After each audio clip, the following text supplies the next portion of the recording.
அனைவருக்கும் வணக்கம். இன்றைக்கி திணை முருங்கைக்கீரை கஞ்சி எப்படி செய்கிறதுன்னு பார்க்கலாம். இந்த கஞ்சி சுகர் இருக்கிறவங்களுக்கு ரொம்ப நல்லது, சத்தானது, எல்லாருமே சாப்பிட்லாம். இந்த கஞ்சி காலையில் இல்லைன்னா மதியத்துக்கு செஞ்சு சாப்பிட்லாம். திணை 2 டம்ளர் அளவு எடுத்திருக்கேன். திணையை நல்லா அலசிட்டு ஒரு 2 டம்ளர் அளவு தண்ணி சேர்த்து ஒரு 10 நிமிஷம் ஊற வச்சுக்கலாம். முருங்கைக்கீரை சுத்தம் பண்ணி உருவி எடுத்துகிட்டு ஒரு 2 கைப்பிடி அளவு எடுத்திருக்கேன். திணையை ஊற வச்ச தண்ணியோடு சேர்த்துக்கலாம். பூண்டு பல் பெருசாக இருந்ததுன்னா ஒரு 6-7 சேர்த்துக்கலாம்.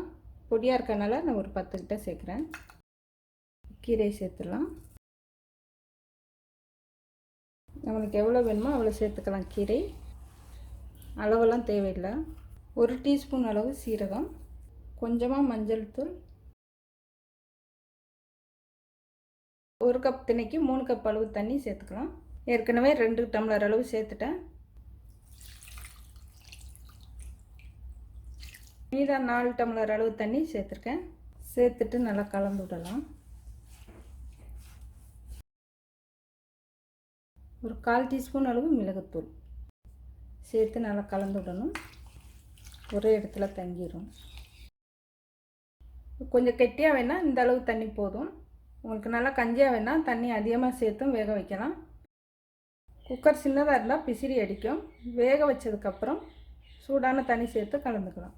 குக்கரை மூடிட்டு 3 விசிலில் வேக வச்சு எடுத்துக்கலாம். கஞ்சி மாதிரி குழைய வேணுன்னா 4 விசிலில் வேக வச்சு எடுத்துக்கணும்.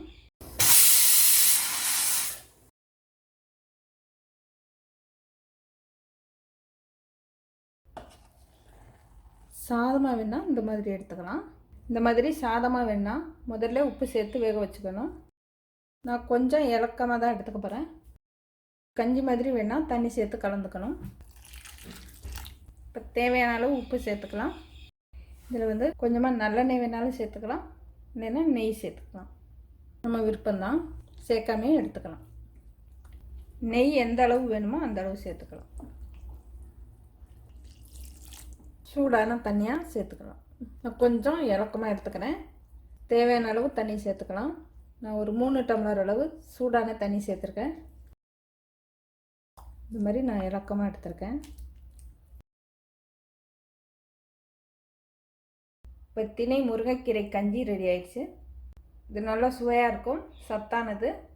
சர்க்கரை உள்ளவங்க இதை அடிக்கடி செஞ்சு சாப்பிட்லாம். இதுக்கு தொட்டுக்கெல்லாம் தேவையில்லை, இது அப்படியே சாப்பிட சுவையாக இருக்கும். இதுக்கு எல்லா வகை துவையலும் சேர்த்து சாப்பிட சுவையாக இருக்கும். நான் இன்றைக்கி வாழைப்பூ துவையல் எடுத்திருக்கேன். வாழைப்பூ துவையல் எப்படி செய்கிறதுன்னு கீழே லிங்க் கொடுக்குறேன். நன்றி, வணக்கம்.